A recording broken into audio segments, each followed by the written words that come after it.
On July 13th, 2024, Thomas Matthew Crooks fired 8 shots at then presidential candidate Donald Trump during a rally in Butler, Pennsylvania. One bullet came within a quarter inch of killing the future president of the United States. One audience member, Corey Comparatore, a father and a firefighter, died protecting his family. 2 others were injured, and then Crooks was killed by Secret Service counter-snipers. For over a year, the American public was fed a lie. We were told that Thomas Crooks was a secretive lone wolf with virtually no online presence, a quiet kid who kept to himself and gave no warning about what he was about to do. It was a lie, and the FBI swore they had conducted a thorough investigation. The media repeated it as gospel truth. Anyone who questioned the narrative was immediately labeled a conspiracy theorist. Again, all of it were lies. Tucker Carlson just did what the FBI has refused to do all along. He actually investigated. And what he found should terrify every American who still believes in government accountability. This isn't just about incompetence. This is about a possible deliberate cover-up that spans 2 administrations and the uncomfortable truth, the truth that I don't like having to say because I'm a Trump supporter and I'm a Republican. I'm a Trump supporter. I don't like having to say this, but I care more about the truth than I do about partisan politics. And the uncomfortable truth is that the Trump administration appears to be continuing the same lies that the Biden administration's FBI began.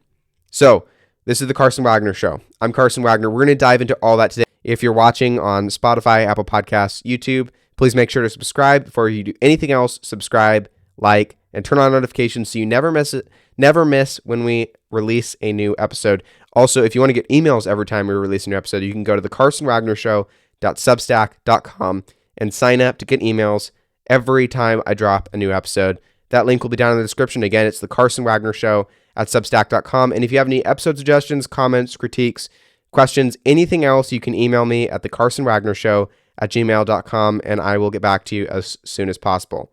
Let's roll that intro. Thank you so much for listening.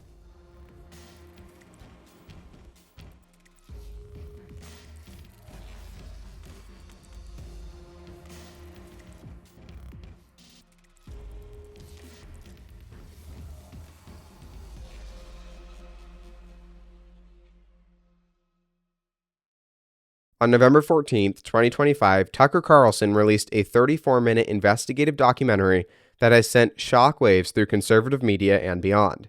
According to multiple sources, Carlson obtained information from an anonymous whistleblower who provided access to Thomas Crooks' deleted social media accounts. Yeah, you heard that right. Deleted social media accounts. He did have social media accounts. And I've been saying this from the beginning, and I'll say this again, now that I've been proved right, and many others have been proved right. It's ridiculous to think that a male in his 20s, a Gen Z male in this day and age, in his 20s, would not have social media accounts or accounts anywhere else. He was apparently not online at all, which is insane. There are obviously 20-year-old males who are not online and they don't have social media. They're not on Facebook or X or Twitter or Instagram, but they're very few and they're very far between. And that would mainly be for solely, religious reasons or something, like the Amish. They don't even have phones, really. Or if they have phones, they've got like the internet turned off on them, so they can only call and communicate with other people. The point is that it's ridiculous, and it's so incredibly unbelievable. And when I say unbelievable, I don't mean like it's crazy. I mean it's like it's impossible to believe the claim that Thomas Crooks did not have social media in this day and age as a 20-year-old male. No way. I never accepted that. That was one of the biggest weird things that always stood out to me about this whole situation and the whole official story. And I've been proved right.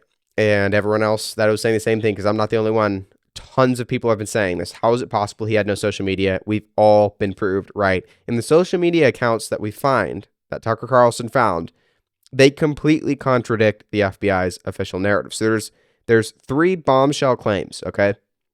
There's 3 claims that Carlson is making. And we're going to run through each one. We're going to summarize it. If you want to listen to his documentary, I will put a link to it in the description, and you can see it there. But here's the 3 claims. The first one is that the FBI lied about Crooks' online footprint. So for months, according to Tucker Carlson's reporting, the FBI maintained that Crooks had minimal to no online presence, which I went and researched this. This is true. They genuinely did say he had no online presence or is very, very minimal. And again, this is what raised a lot of red flags in a lot of people's heads.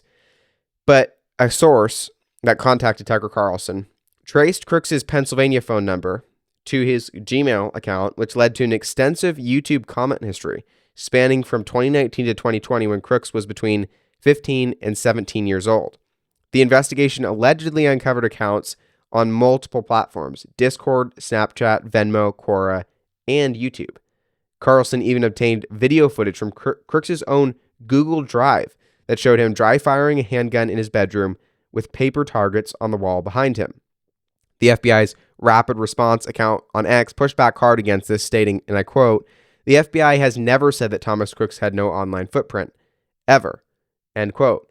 The problem is that the FBI has made those statements many, many times, and it was sort of just accepted fact, and that's what everyone came to believe, or like a lot of us didn't come to believe because it was way too audacious of a claim. The former FBI director literally told Congress in July of 2024, under oath, exactly that. So the FBI has said this many, many times, and it's just ridiculous to think they actually haven't said this. And even if this wasn't something that the FBI did say, if this was just something that was somehow floated around as a rumor and then accepted, it was something that the mainstream and the legacy media were telling us the entire time. So this was something that was obviously accepted as fact, that Crooks did not have social media. And anyone who tells you otherwise is literally just lying. Okay? Now, here's the claim. Here's the second claim that Tucker Carlson is making from his extensive investigation into Thomas Crooks' social media. And it's that Crooks had a radical political transformation. This is where it gets really, really disturbing. It's going to get worse later on, but this one's pretty bad. According to Carlson's documentary, young Thomas Crooks, 15 to 17 years old, he didn't start out hating Donald Trump. In fact, he started as a far-right radical Trump supporter. When I say far-right radical, I am far-right, and I would be considered radical by many, many people. And Crooks says, Crooks has got nothing on me, or however that saying goes. I don't even know how that saying goes. Whatever. The point is that Crooks was very far to the right of me.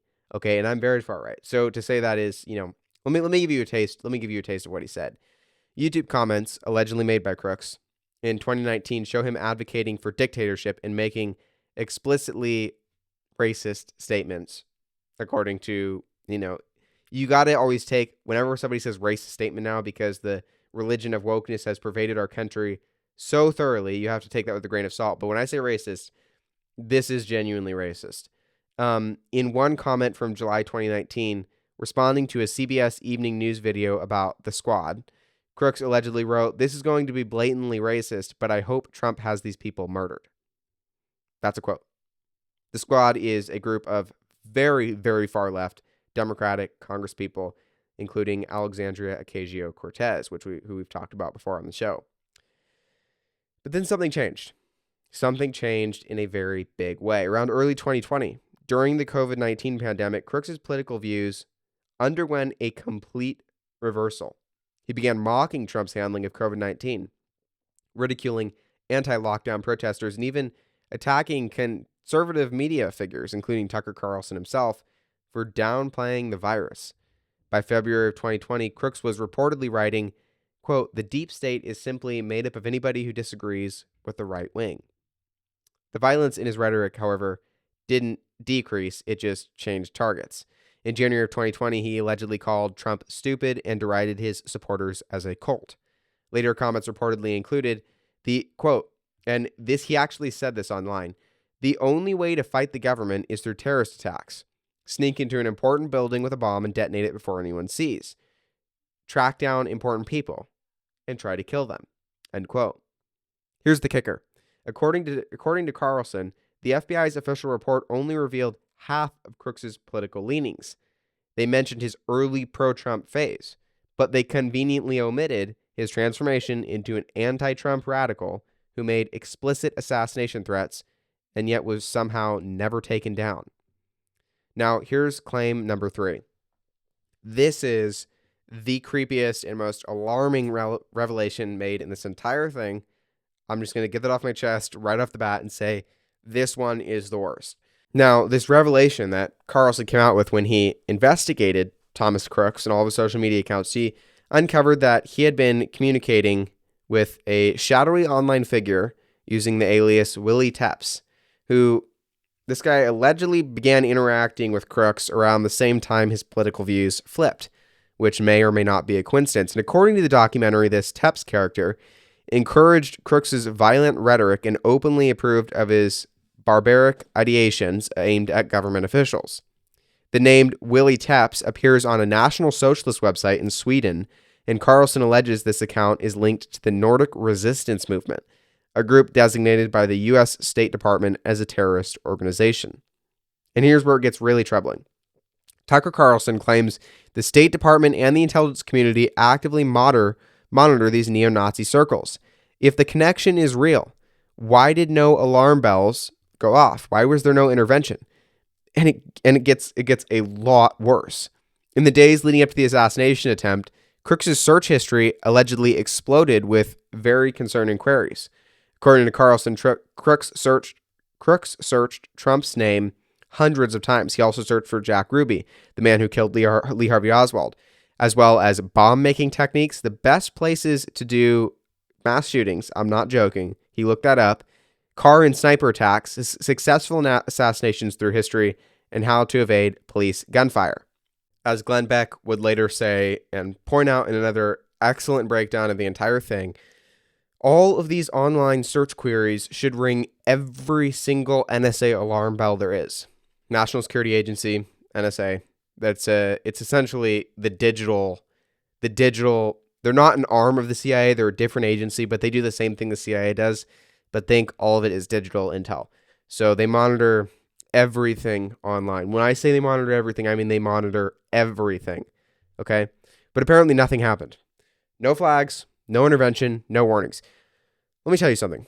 If I get on YouTube right now, or if someone, let's say in the comments of this YouTube video, if someone leaves a comment right now that says, I hate you, and I'm going to go kill Trump because of something you said, or if they say something, if an argument breaks out in the comments right now, let's say I do nothing about it and let it just rage, and I don't moderate it or anything or shut it down, and someone in the middle of it threatens to kill a politician, or threatens to make a bomb, or bring it into some government building, or anything like that, they're going to have Secret Service or the FBI, depending on what they're threatening to do.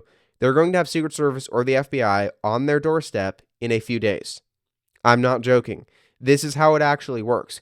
What you do on the internet is being monitored. Okay, there are a lot of criminals on the internet, and it's very, very easy to catch them because everything is recorded. And all the major companies that are logging all of your search history and everything you've ever looked up, all the comments you've ever made, and are specifically looking for trigger words, like if you see kill and Trump in the same sentence, or murder and Trump in the same sentence, or some cuss word and then Trump in the same sentence, you are going to get flagged. And then you're going to get assigned to a team of FBI agents so they can come by your house and sit you down and have a talk with you. And since it's also a crime to threaten to assassinate the president, or to threaten to do violence against against any federal employee or elected official, you're going to have a very big problem on your hands. So first off, I would not advise doing that in the YouTube comments down below. Please don't do that. I will shut you down if you do that. Not joking. So there's that. Don't do that in the YouTube comments on this video. But the fact that Crooks was able to do this all over YouTube and nothing ever happened to him is just beyond insane. And he was doing it for years. Remember, 2019 to 2020, over 700 comments. He searched Trump's name over 700 times. He was looking up how to make bombs, how to make napalm, how to make a Molotov cocktail. That never set off any red flags. He was never flagged, as far as we know. There was never any intelligence agents that came after him and were like, okay, you need to explain what you're doing. You planning to assassinate somebody, or what's going on, bro? There was never any of that. There was never any FBI coming after him. Nothing. Just dead silence. Just dead silence. The FBI, however, did not take any of these allegations that came out on the 14th lying down. On November 14th, like I already said, the FBI's Rapid Response X account directly contradicted Carlson's claims. They insisted that they never said Crooks had no online footprint. They've said it many times. We all know they've said it many times. This is what I find super, super disturbing because I like Kash Patel.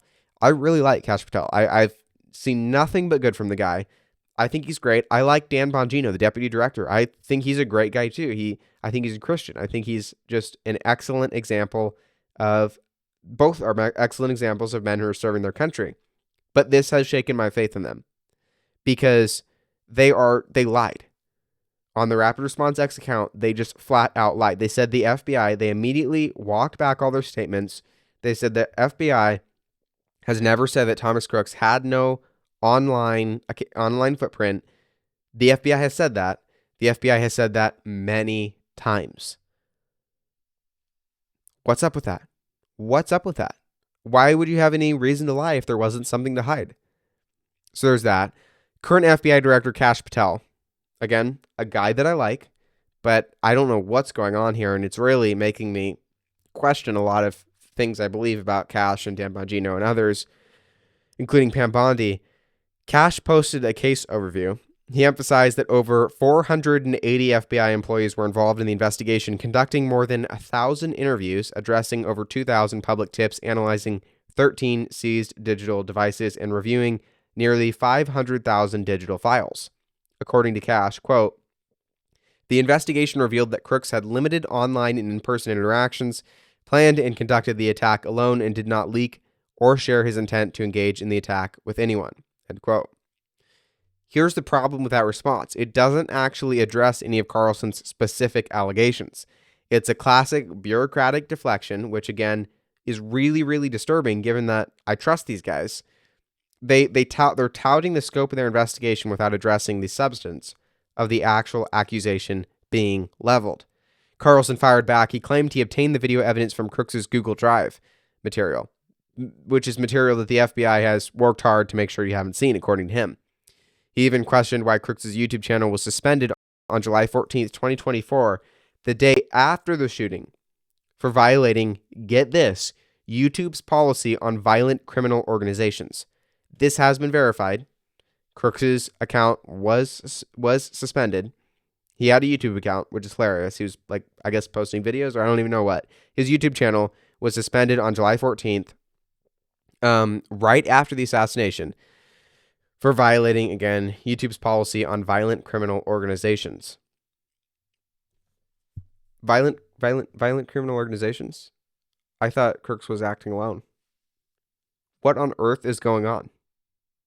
You hear stuff like this, and you go, YouTube suspended him for being apparently linked to a violent criminal organization?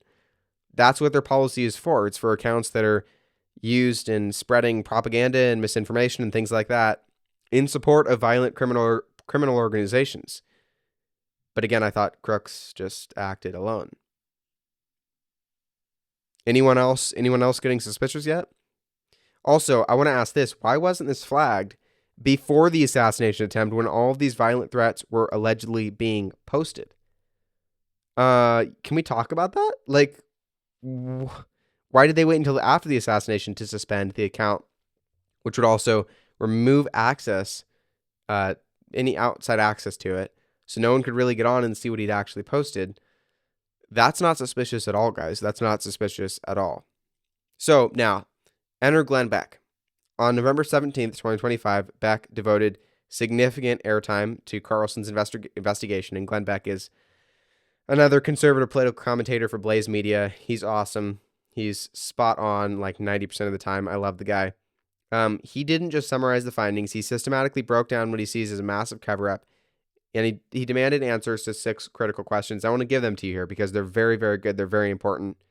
And there will be a link down in the description to Glenn Beck's full episode if you want to watch that through. So question 1, why did the FBI push the minimal digital footprint narrative? If Crooks had extensive online history spanning years with violent threats on multiple platforms, why did the FBI initially claim that he had virtually no online presence? Who made the decision to characterize his digital footprint like that, and why? Question 2, why did the FBI hide half of Crooks' political history? This one is huge. Beck notes that the FBI's official report acknowledged Crooks' early pro-Trump far-right phase, but they completely admitted his transformation into anti-Trump radical, making explicit assassination and terrorism threats. Who decided to present only half of the picture here? And what was the motivation? As Beck put it very well again on his show, they didn't stop him. They didn't prevent him or try to prevent him. They didn't warn anyone. Instead, as soon as he was shot, they rushed out a narrative, a very specific narrative, and then they shut down anything that conflicted with it, which sounds an awful lot like JFK, 1963, Lee Harvey Oswald. We're not going to get into that now, though. Okay, question 3. Why has Trump's own FBI continued the cover-up? And this question is really, really troubling. Beck emphasized on his show, I understand it when it's Biden's FBI. Biden's FBI is like the most corrupt thing ever, okay? It's under Merrick Garland, Christopher Wray. It's unbelievably corrupt. But now Trump's FBI? Why didn't Trump's FBI immediately come out with this information? Okay? Dan Bongino, now the FBI's deputy director. He's on record reiterating the narrative that Crooks had virtually no digital footprint. If this new evidence is legitimate, why hasn't the current administration been transparent about it? This is what I don't understand. Trump is the one with the most reason to honestly investigate this here. He almost died in Butler, Pennsylvania. And we get nothing. We get literally nothing. We don't know anything about this guy. And then the stuff we do know is a bunch of lies, apparently. Now, question 4, why were Crooks' activities never flagged? We did go over this a little bit. The U.S. government, through the NSA, the FBI, and other intelligence agencies, they constantly monitor potentially dangerous online activity. They have infiltrated far-right groups, monitored Catholic churches, and tracked countless other organizations. And again, like I said, if you go to this YouTube, if you leave a comment on this YouTube video right now saying, I want to kill President Trump, you will literally be flagged, put on a terror list. I'm not joking. And you will have FBI or Secret Service agents on your door in days. Okay? So why did Crooks' violent comments, suspicious search history, and alleged consorting with a known Swedish Nazi terrorist group go completely ignored? And why was this FBI monitoring totally innocent people, Catholic churches and priests, but nothing on Thomas Matthew Crooks, the real threat? Why? He might as well have been putting up a 50-foot neon sign in front of FBI headquarters that says, I'm going to kill the President of the United States. And they did nothing. They did absolutely nothing. Here's something that did not get enough attention initially. According to Tucker Carlson's reporting, the FBI took the unusual step of cleaning the crime scene themselves rather than hiring third-party contractors, as is typical procedure. High-level intelligence officials told Tucker Carlson's team that this was very strange. The photo evidence allegedly shows an FBI agent from the Technical Hazards Response Unit, a unit that typically collects forensic evidence contaminated with hazardous materials, doing the cleanup work. But why did hazardous materials, why were they even present at an outdoor shooting? And why did they leave no blood and no tissue for anyone else to analyze? They just hosed the entire scene down. What's up with that? And adding to the strangeness, Crooks' body was cremated only 10 days after the crime. The same day that the House of Representatives began their investigation into it, making it impossible for any potential evidence in the future to be garnered from his body. And that's not normal procedure. That's not how this works. You leave bodies. You don't cremate them right away, because there's often stuff that we find way down the road, and we need to look at the body to say, okay, did this actually happen, or did this happen, and we need to confirm this, or we need to refute this, whatever it is. You don't cremate the body that fast. They cremated the body that fast. Now, question number 6. Why does every government mistake point in the exact same direction? This is Glenn Beck's overarching question. I think this is a question we all need to ask, and it cuts to the heart of public distrust. He asked, why is it that every time our FBI and government make a mistake, it seems to point in the direction of ignorance, negligence, hiding inconvenient data, and shaping a political narrative? There is something extremely, extremely, extremely wrong here. I cannot say the word extremely enough to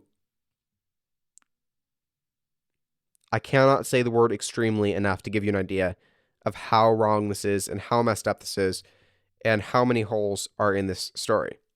So let's step back and just look at what all this means. If Tucker Carlson's investigation is accurate, and that's still a big if, that requires independent verification, we are looking at a massive failure of our intelligence and security apparatus. But is it just incompetence, or is there something perhaps more deliberate going on. On one hand, this could be just a totally catastrophic intelligence failure. We know the Secret Service had serious security lapses that day. Secret Service Director Kimberly Cheadle resigned in the wake of the incident, and an independent panel called for fundamental reform of the agency. Maybe the intelligence community just simply dropped the ball. Maybe Crooks' online activity fell through the cracks at our massive surveillance apparatus. It's unbelievably unlikely. Like, the chances of that happening are so low. It's ridiculous, but I'm just throwing a hypothetical theory out here. Maybe different agencies weren't communicating with each other properly. We know under the Biden administration, nothing was really happening properly. Everything was in disarray, and the entire federal government was doing everything they weren't supposed to be doing. And here's the problem with that theory, though. According to CARLSON's reporting, again, Crooks was not being subtle. He was making explicit threats about assassinations, bombings, and killing government officials. He reportedly searched for information on successful assassinations and how to evade police gunfire. He allegedly interacted with accounts linked to designated foreign terrorist organizations. How do all of those things slip through the cracks? Now, there is an alternative theory. This is one that several people are starting to lean towards. Glenn Beck is one of them. The theory is, of course, that someone somewhere made deliberate decisions about what information to release and when to suppress it. Why would they do this? Well, it's possibly about controlling the narrative. If, Crooks started as a far-right Trump supporter, that fits a certain political narrative about dangerous right-wing extremism. But if he transformed into an anti-Trump radical who explicitly threatened to assassinate the president, that complicates things and does so significantly. It also raises uncomfortable questions. Was Crooks radicalized online? If so, by whom? Was his connection to neo-Nazi groups significant? Could the assassination attempt have been prevented if someone had been monitoring these communications, say? These are questions that, according to Beck and CARLSON, the FBI does not want to answer. And it sure looks bad. It does not look good for the FBI right now. But here's where we do need to be careful. As responsible consumers of information, as citizens of this nation, we have to ask, how do we verify Tucker Carlson's claims? Okay, let me just get something clear there real quick about Tucker Carlson. I think Tucker Carlson is a great guy. I think he has a lot of very, very good qualities. At the same time, I think he has made some very, very big mistakes. One of them would be interviewing Nick Fuentes. He did that not long ago. It caused a huge rift in the conservative movement. Nick Fuentes, there's nothing, without going into detail, Nick Fuentes is a very, very bad dude. And there's nothing wrong, per se, about interviewing Nick Fuentes. It's a free country. He is allowed to interview whoever he wants to interview. But he interviewed Nick Fuentes, and he abandoned all semblance of journalistic integrity. And he literally started throwing him softball questions the entire time, and didn't question him about any of his audacious remarks about Hitler. He praises Hitler. This guy literally praises Hitler online. Any of his audacious remarks about the Jews, Nick Fuentes is a rabid anti-Semite, or anything else that he said. And there's a lot of very bad, messed up things that this guy has said. Tucker didn't do any of that. He was throwing him very soft questions. It was very obviously framed to make Fuentes look as good as possible. So, what on earth? I don't get what was going through Tucker Carlson's head. I don't know what was going through his head. But for that reason, I think he has made some serious mistakes. He has also made serious mistakes with his handling of the whole Israel controversies. And in a lot of senses, he is the true definition of a conspiracy theorist. Maybe not so far as people like Brett Cooper or Candace Owens, but he really is a conspiracy theorist, and he's a real conspiracy theorist. Not the kind that is just labeled a conspiracy theorist by the left and is really a truth seeker. He is spreading legit conspiracy theories like chemtrails. He had a guy not long ago that was saying chemtrails are a real thing. Chemtrails are not a real thing. That's crazy. He's consistently spreading the idea that Israel is evil and that what they're doing in Gaza is genocide. Israel is not evil. Okay, they're no better than us and they're no worse than us. Though actually, perhaps they might be better than us. We're a pretty evil nation. Israel is not committing genocide in Gaza. That's a leftist talking point. And he's part of this new right group that have started kind of swinging around, horseshoeing back towards the left. If you picture a horseshoe, they're kind of on one end, they're on the right end of the horseshoe, the very tip, and the radical left is on the very tip. And you notice those two are a lot closer together than the top or the middle of the horseshoe, which would be like what I am, a classical conservative. Though admittedly I'm a little further right than a classical conservative, but you get the point. You get the point. The farther right you go and the farther left you go, stuff starts swinging back together. Okay, and Tucker Carlson is swinging back towards the left, unfortunately, in a lot of things he does. So for that reason, I take stuff Tucker Carlson says with a grain of salt. But this one is pretty bad. This one is pretty convincing. And it's not just Tucker Carlson saying this. A ton of very reputable people like Glenn Beck are saying this. Tucker is protecting his anonymous source that brought him all this information, which means it is impossible for us to independently verify the chain of custody for this information. The FBI, of course, is denying everything. They're saying their investigation was thorough. They found that Crooks acted alone with no leaked intent. So we're left with competing narratives, and the public is stuck in the middle, trying to figure out what to believe. Now, I'm going to go ahead and just put this out there. Again, take everything I say with a grain of salt, investigate it, think for it yourself. Don't let me do your critical thinking for you. You need to do critical thinking. I'm not the one who needs to do your critical thinking for you. You need to take everything everyone says ever with a grain of salt and investigate it. And if you find it to be true, then believe it. If you find it to be false, then don't believe it and stop following the person. But I would advise that my honest opinion in this situation is that Tucker is telling the truth. I don't think this is something Tucker would lie about. The amount of proof that he appears to have is very, very good. And it's very solid proof. And the whole Crooks thing was super weird to begin with. It was super, super, super weird to begin with. A 20-year-old male, a Gen Z male in today's day and age with no social media. No, that's crazy. That's insane. Of course, he had social media. He must have had social media. Tucker Carlson just found that social media.